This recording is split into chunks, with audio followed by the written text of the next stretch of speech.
Welcome back to The Trust Show. I'm Yoram Solomon, and today we're entering part 4 of the book, The Trust Premium, and with it, a shift in focus.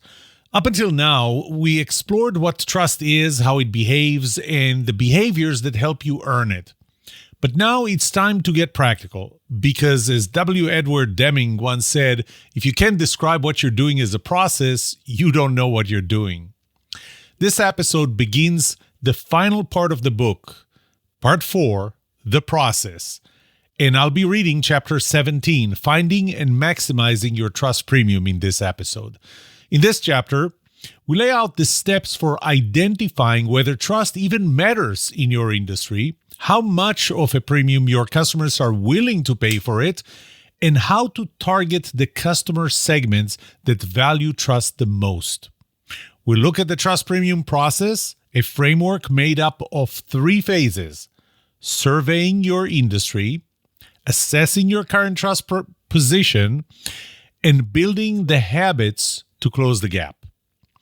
If trust is the reason your customers choose you and pay more to do that, this is the chapter that shows you how to uncover it, how to quantify it, and how to turn it into a measurable competitive advantage. So let's dive into Chapter 17, Finding and Maximizing Your Trust Premium, right after this.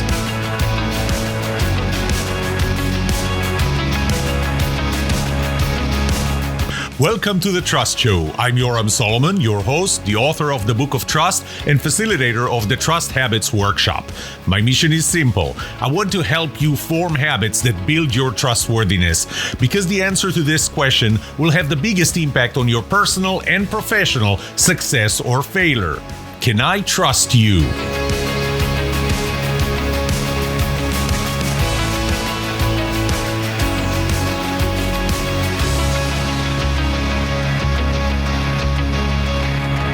Chapter 17, Finding and Maximizing Your Trust Premium.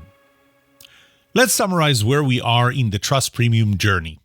In part 1 of this book, you learned that your trustworthiness is valued by your customers, current and future, and that not only will it cause them to choose you over your less trusted competitor, but they're even willing to pay you a premium fee or price because they trust you. In part 2, you learned how trust behaves and what causes customers to trust a salesperson or a professional through the 8 laws of trust and my relative trust model. In part 3, you learned a few general behaviors that could help you become more trusted in many situations. But knowledge is not enough. W. Edward Deming, considered the father of the quality movement, said, if you can't describe what you're doing as a process, you don't know what you're doing. So, it's time to offer you some processes. Processes that will take you to the promised land of being trusted by your customers, current and future, such that they choose you and are willing to pay you a premium, not to mention stay loyal to you, make it harder for your competitors to steal them away from you, and recommend you to people who trust them, your next customers. This is what part 4 is all about. The Trust Premium Process. To attract loyal customers who are willing and even wanting to pay a premium for trust, businesses must systematically understand and harness the dynamics of trust within their industry. This process is divided into 3 essential phases. Phase 1. Survey your industry's trust premium. Finding the trust preference and trust premium in your industry is the foundation of building a strategy that optimizes trustworthiness and profitability. Different industries and segments experience varying trust premiums, ranging from nearly 40% for financial advisors to just over 5% for insurance agents, for example. These variations reflect differences in how trust impacts customer decisions. Key objectives of Phase 1. 1. Identify the trust premium. Determine whether your industry has a significant enough trust premium. If no trust premium exists or is very low, focusing on trust building may not yield financial benefits. However, trust remains valuable for its spillover effects on personal and professional growth. 2. Understand trust factors. Analyze the factors that influence trust premiums, such as the consequences of choosing the wrong provider, transactional versus relational interactions, and commoditization within the industry. 3. Assess transferable trust elements, the 4 R's. Reputation.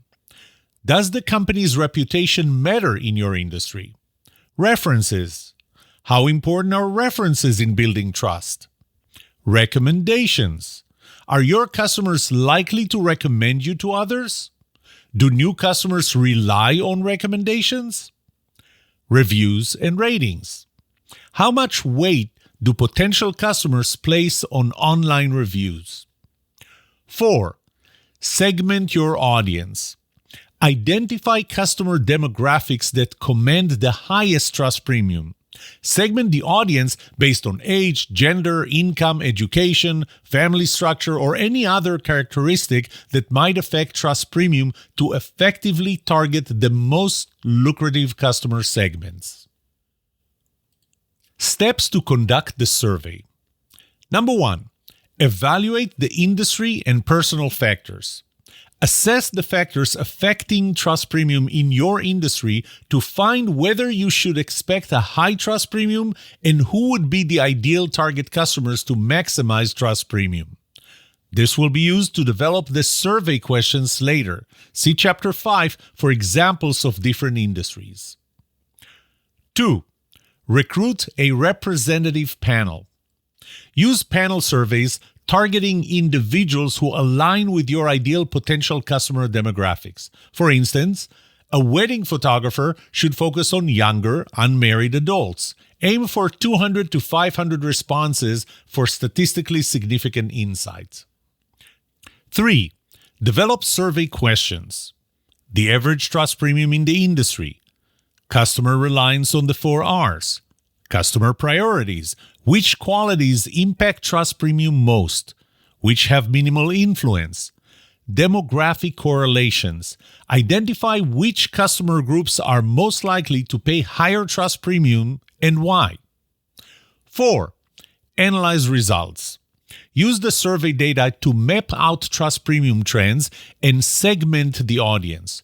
For example, homeowners might offer higher trust premiums to insurance agents than renters. Leverage this segmentation to refine your sales and marketing focus. After completing Phase 1, you'll have a clear understanding of your industry's trust dynamics and the customer segments most likely to pay a higher trust premium. Phase 2. Assess your current customers and sales process. After determining your industry's trust premium, the next step is to evaluate how your business compares to the industry benchmark. This phase involves analyzing your current customer base to identify trust-building gaps and opportunities. Key objectives. 1. Benchmark your current trust premium. Compare the trust premium your customers offer to the industry average you found in Phase 1. For example, if the industry average is 30%, but your customers only offer 12%, this indicates significant room for improvement. If your trust premium is near or above the average, identify what you're doing right to replicate and scale those behaviors. 2. Assess customer retention. A higher trust premium reduces the likelihood of losing customers to competitors offering discounts. Conversely, a low trust premium makes customers more vulnerable to poaching. 3. Evaluate outbound transferable trust. Measure your customers' willingness to act as references, provide recommendations, leave positive online reviews or ratings. 4. Identify opportunities for improvement. Pinpoint specific behaviors or service gaps that need modification to increase trust premiums. Focus on behaviors that yield the greatest impact, following the 80-20 rule. Steps for assessment. 1. Collect customer feedback. Use surveys, interviews, or online tools to gather feedback directly from your customers. Focus on understanding their level of trust in your business, their willingness to recommend you. What are the specific actions you could take to build greater trust? 2. Analyze the gap. Compare your current trust premium to the potential trust premium identified in phase 1. For example, if the industry average is 30% and you're at 27%, focus on maintaining your strengths. If you're at 12%, analyze customer feedback to identify what's holding you back. 3. Segment your findings.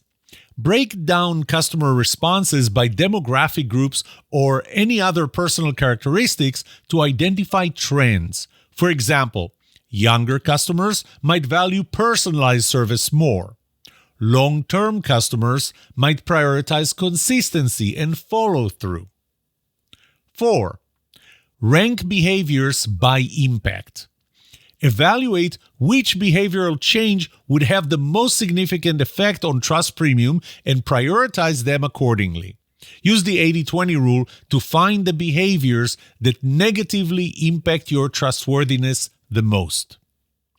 After completing phase 2, you'll have a detailed understanding of your trust premium performance, competitor vulnerabilities, and the specific behaviors needed to close the trust gap.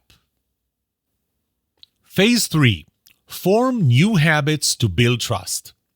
With insights from your industry survey and customer assessment, the final phase focuses on forming new habits to improve trustworthiness and capture the trust premium. The key objectives of this phase: 1. Implement the trust habits process. This systematic approach involves 7 steps to form new habits that increase trustworthiness. The following is a high-level list of the 7 steps. In the next chapter, those steps are detailed and explained.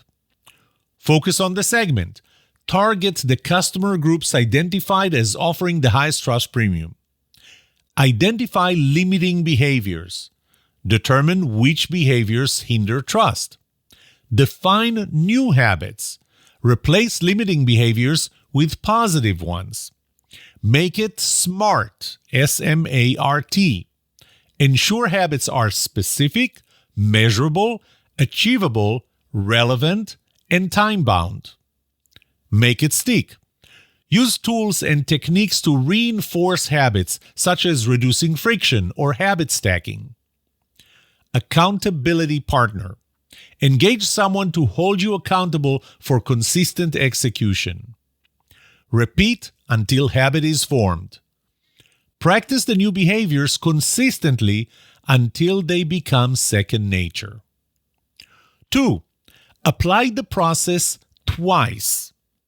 For new customers, focus on building trust during the sales process. First impressions, transparent communications, and credibility, among other actions and pre-sale behaviors, are critical. For existing customers, emphasize post-sales behavior to retain customers and encourage recommendations. Deliver consistent service, address issues promptly, and maintain reliability. 3. Integrate customized training. Develop a training program tailored to the behaviors and habits identified in Phase 2. Include 2 modules. Pre-sale module. Focus on habits to win skeptical prospects and command higher trust premiums. Post-sale module. Focus on customer retention habits, prevent churn, and encourage outbound transferable trust. 4. Track progress and refine. Use metrics from Phase 2 to measure the success of your new habits. Monitor customer retention, trust premium levels, and the effectiveness of transferable trust, for example, referrals and reviews. After completing Phase 3, you'll establish trust-building habits that not only enhance your current trust premium, but also ensure sustained growth and customer loyalty. Conclusion. The trust premium process is a powerful strategy for businesses seeking to attract loyal customers willing to pay more for trust. By systematically understanding your industry's trust dynamics, evaluating and benchmarking your current performance against the industry, and implementing targeted trust-building habits, you'll position yourself as a trusted provider in your market. Trust isn't just a value, it's a competitive advantage that can transform your business. Well, that's about it for today. In this episode, we kicked off part 4 of the Trust Premium, the final part of the book, where we begin turning insight into action through a structured process. In chapter 17, which we covered today, we introduced the Trust Premium process, a practical 3-phase framework to help you understand how trust works in your industry, identify the customers who value it the most, and develop habits that raise your trustworthiness and your value. We talked about how to survey your industry to find out whether trust really commands a premium in your industry, and if so, how much. We explored how to assess your current customers and sales process to see where you stand and where you can improve relative to your industry. And we previewed how to begin building new trust-building habits, which we'll dive into in more detail in the next episode. Also, I'll remind you that the Trust Show is moving to a bi-weekly schedule, with new episodes releasing every other Tuesday, again at 6 a.m. That's to make room for my new podcast, Is It Really a Great Idea?, based on my latest book and workbook. I hope this made you think a little differently about trust and Trust Premium. May trust be with you. This was The Trust Show.